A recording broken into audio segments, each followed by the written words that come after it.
Guys, punta tayo ngayon sa Bath & Body kasi sale. So, ayan. Malapit daw matapos kasi. Ayun, gusto ko yung Sea Island.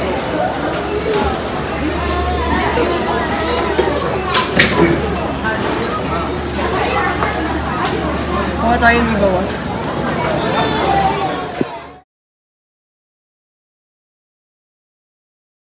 Hello guys! Nandito ulit ako ngayon sa bahay and kakauwi ko lang. Update pala dun sa acrylic organizers sa Muji na gusto kong bilhin. Hindi acrylic yung nabili ko guys kasi yung gusto kong mga acrylic organizers ang mamahal, grabe, mga 1,000 plus pesos pag kinonvert mo or mas mahigit pa or mga 2,000 plus, 3,000 plus. Eh hindi ko pa, pwede ko naman bilhin kaso wala sa budget. Tsaka parang namamahalan ako guys, grabe. So ang binili ko na lang is hindi siya acrylic pero I'm not sure kung anong tawag doon. Pakita ko sa inyo guys. So ito yung plastic niya. Ayan, Muji. Ayan, Muji na Japanese I believe, made in Japan. So ayan, ganito yung binili ko guys. Ano to? Makeup box, horizontal half. I'm not sure kung anong tawag dito. Hindi siya acrylic eh. Pero, ayun. Ganyan siya, guys. And, ipapatong-patong natin siya. So, 1, 2, and then 3. Ayan.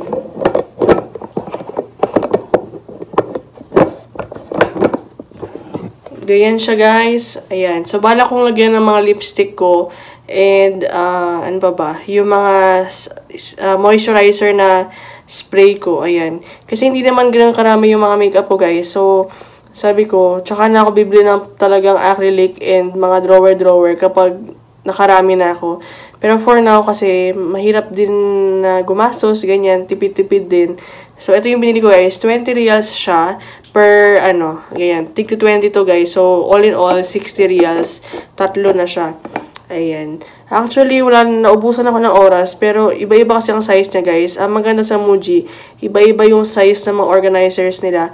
And dahil kahit isa-isa mo siya bibilhin, pwede mo siyang pagpatong-patungin. So, for example, may mas malaking organizer, pwede mo ipato yung mas maliit sa taas, ganun. Marami pa yung tinuturo ng salesman sa akin, guys. Kaso nga lang, dahil nga sa oras dito sa KSA, syempre may mga prayer time in between, ganyan, medyo nawawalan ng oras para parang kumbaga ang tagal-tagal ko na nga dun, guys, eh. At tagal-tagal ko na dun namimili. Pero, ayun, sabi ko, tsaka na ako bibili kapag naparami ko na yung makeup ko. Ayun. Na-inspire kasi ako sa mga YouTubers na napapanood ko na nagko-collect ng mga makeup.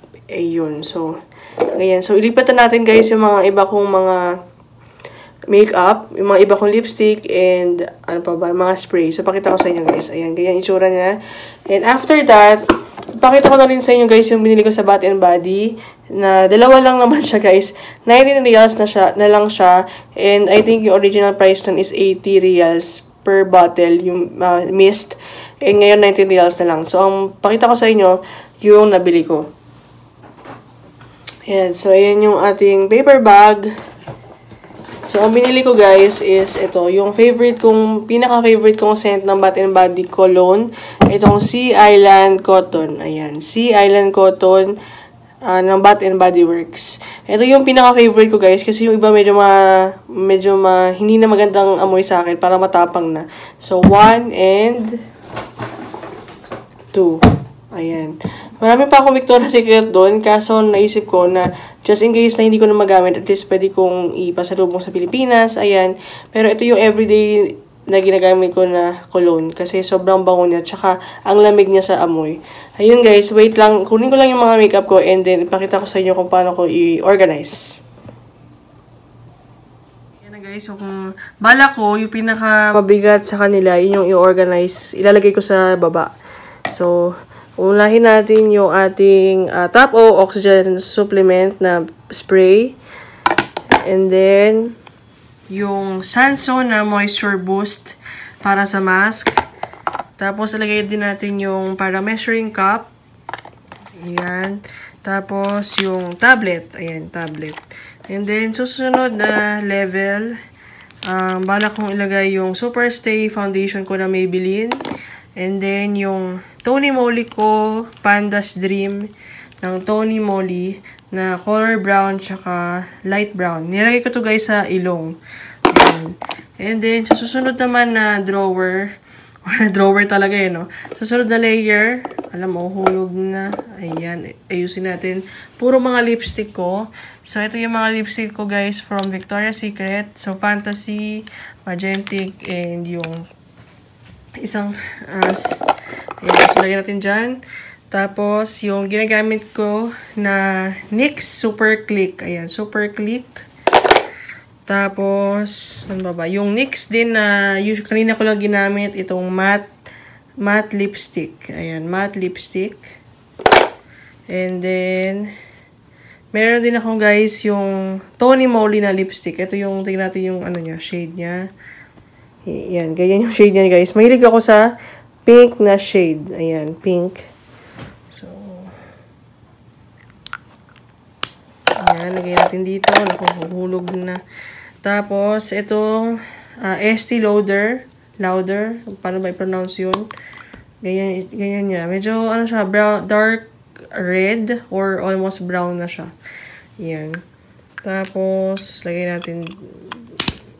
Ayan. And then, meron din akong, yung Kiko. Ewan ko kung meron ganun sa Pilipinas, guys. Kiko Milano. Ayan. And then, yung last, puro pink siya guys shade of pink and red. Ang last naman, hindi ko alam kung anong tatak nito. Ano bang tatak nito? Ayaw niya mag-focus. Ayan, basta pink din siya. Tignan nyo. Ayan, pink din siya. So, yun lang guys. Ito lang yung aking haul for... Ayan. So, ganyan ang itsura guys. Kapag dumami pa to, pibili pa ako ng isang layer. Ayan. Yun lang. Hello guys, good evening. Ayan, nakailang araw din ako hindi nakapag-vlog. Grabe. Kasi, sobrang naging busy ako guys ng mga nakaraang araw. Hindi naman sobrang tagal. Siguro mga ilang days lang naman. Less than a week. Hindi ako nakapag-vlog. Simula nung nag-vlog ako nung about sa Moji organizers ko. Yun, update guys sa Moji organizer. Sobrang galing niya kasi, nakakatipid siya ng space. Kasi pag pinatong-patong mo yung organizers na yun, talagang sobrang fit talaga siya. And lalo na pag maliit lang yung mga space mo, talagang pwede yun. Kasi ang nabili ko guys yung 3-level organizers. Ayun. Gusto ko nga sana bumili ng mga mas maraming makeup para sana ilagay ko dun sa mga organizers. Kaso nga, aanin mo pa yung maraming makeup, diba? Kung hindi mo na magagamit. Kaya yun. So, yun. Masaya na ako sa mga lipsticks ko na iilan lang. Tsaka foundation na isa lang ginagamit ko ngayon. Kesa yun nga, maraming matambakan. Ganon. Tapos, napanood ko guys yung video ni Ann Clothes na nag-declutter siya ng mga gamit niya kasi sobrang dami. And kailangan niya magbawas kasi yung iba expired na, ganon. And hindi niya shade. So, ayoko naman dumating sa point na itatapon ko na lang yung makeup kasi expired na. Kaya yun, sabi nga nila, be happy with what you have. And yun, syempre kapag sale or gagamitin mo, pwede mong bilhin. Pero yung tipong just to store or just to show people lang na marami ka makeup, diba? So, yun lang naman, share lang. Kaya nga pala guys, nakalimutan ko mag-update ng share sa inyo ng Sobies update ko. Yun, road to 600 plus subscribers na tayo guys. Ayun, yung channel ko pala. Talagang tayo, no? Anyway, ayun. Thank you sa lahat ng mga new subscribers ko. Shout out sa mga dati ko na talaga mga friends dito sa YT. And also, syempre, mga bagong kaibigan, ganyan. Thank you nga pala sa lahat, sa lagi nanonood ng mga vlogs ko, nag-comment. And yun, sa mga bagong kaibigan na rin. Tsaka yung mga dati pa. Sobrang na-appreciate ko kayo guys. And natuwa nga ako kasi bigla talagang umakyat yung Sobies ko. Dati mga 200 plus lang. Ngayon, road to 600 na. And ayun, sorry guys kung hindi ako daily nakakapag-vlog. Kasi alam niyo naman, hindi na working girl and hindi lagi nakakapag-vlog pag weekdays. Pero as much as possible, pag may bagong update ako guys, ayun, nag-vlog ako para ma-update naman yung channel ko. So, yun lang guys. Konti lang yung gram kanina, yung naghanap-hanap lang ng mga sale-sale lang dun sa labas, sa Thalia. Yun. Nakatingin ako ng Marks and Spencer, and yun, yung iba kasi medyo mahal pa rin siya guys. So, yun, ipon-ipon muna. Kaya, yun lang guys. Ano pa ba mga update ko? Ilang buwan na lang pala guys, uwi na ako. After mga summer, uwi ako ulit ngayon sa Pilipinas. And I'll try my best na makapag-vlog ulit ng pasalubong haul, and of course, yung travel vlog. Kaya yun. So, yun muna guys. Dito ko muna i-end, and pag nagkaroon ako ulit ako ng vlog, mag-vlog ulit ako guys. Pag nagkaroon ako ng chance. So, thank you guys for watching, and I will see you again sa next vlog. So, yun. Bye guys!